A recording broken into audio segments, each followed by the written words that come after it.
Elle s'appelle Sarah Etonguet, Ngoya Yvonne, Karine Tata, 3 femmes, 3 trajectoires, mais un même sommet, le Mont Cameroun. Le nom résonne comme un hymne à la détermination féminine.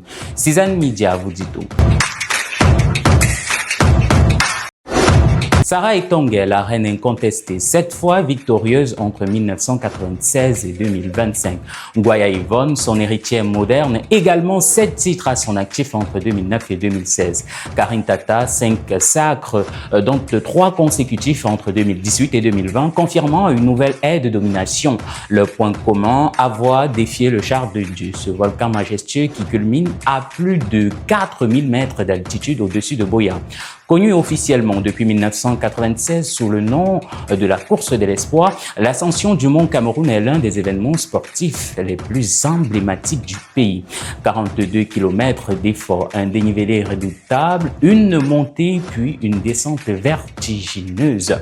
Chaque année, des centaines d'athlètes s'élancent à l'assaut du sommet, transformant la ville de Buea en capitale nationale du sport. Mais l'histoire commence bien avant.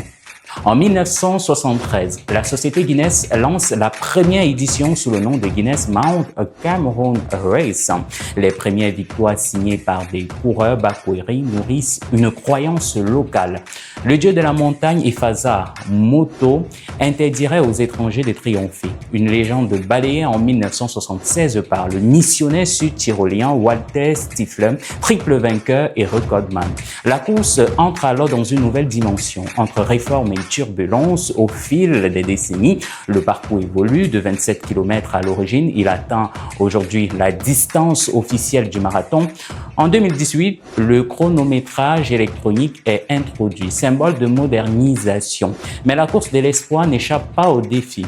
Le conflit dans les régions anglophones fait chuter la participation à partir de 2017.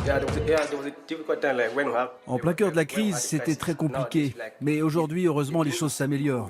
Chaque année, il y a de plus en plus de touristes qui viennent. 2023, des explosions en marge de l'événement rappellent la fragilité du contexte sécuritaire. En 2025, un scandale de dopage secoue la compétition. Le vainqueur initial est disqualifié, relançant le débat sur l'éthique sportive. Les laboratoires ont été des résultats d'analyse anormale pour notre compatriote et c'est la raison pour laquelle l'Ocalus a renvoyé ces résultats au comité, à son comité de discipline et qui a donc n'est-ce pas, mené toute la procédure et cette procédure a abouti à cette sanction. Plus qu'une course, un symbole. Malgré les obstacles, l'ascension du Mont Cameroun reste un rendez-vous incontournable. Les primes allant de 2 à 10 millions de francs CFA témoignent de son prestige. Mais au-delà de l'argent, c'est l'honneur d'inscrire son nom au sommet qui motive les athlètes. Et vous, que représente pour vous l'ascension du Mont Cameroun? Donnez-nous vos avis en commentaire. N'hésitez pas à liker, partager et vous abonner pour plus de contenu sur Cizane Media.